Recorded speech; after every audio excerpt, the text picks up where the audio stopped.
আল্লাহর নবী আপনাকে সুপারিশ করবেন।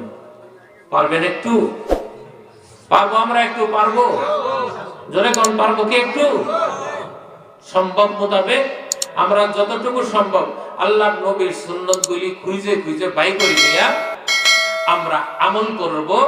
আল্লাহর নবী বলছেন,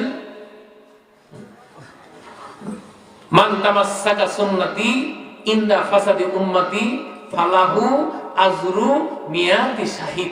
কোন ব্যক্তি যদি একটা হারায় গেছে, মানুষ পালন করছে না, এরকম একটা সুন্নত কোন বান্দা যদি বাহির করে শুনিয়া আমল আরম্ভ করে দেয়, আল্লাহর নবী বলেন একটা সুন্নতের কারণে আমার ওই উম্মতকে 100 গলা কাটা শহীদের সওয়াব তার আমলনামায় লিখে দেওয়া হবে।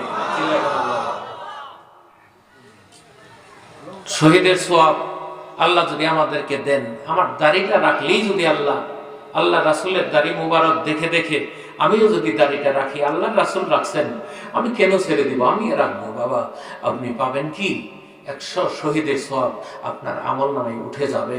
আপনি যদি চুলটা নবীজির তরিকা অনুযায়ী রাখেন তাহলে 110 শহীদের সওয়াব পাবেন।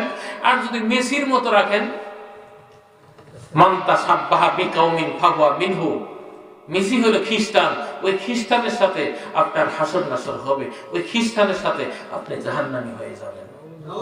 রোনাল্ডোর মতো যদি আপনার পোশাক হয়, কিয়ামতের ময়দানে ওই রোনাল্ডোর সাথে আপনার হাসর নাসর হবে।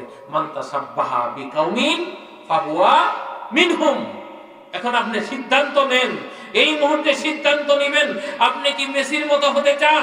মেসির গেঞ্জি গায়ে দিবেন না আল্লাহর রাসূলের সুন্নাত কুর্তা গায়ে দিবেন? কোনটা নিতে হবে? আমার ভাইরা, কোন বান্দা যদি আল্লাহর এক বান্দা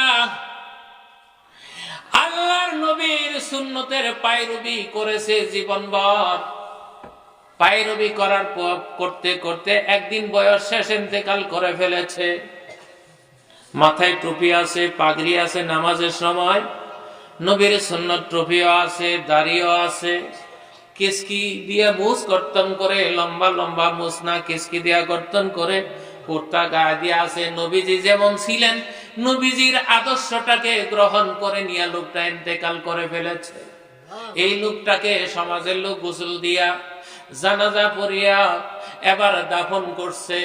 দাফন করার পরে দুইজন ফেরেশতা কবরের মধ্যে হাজির হয়ে যায় না?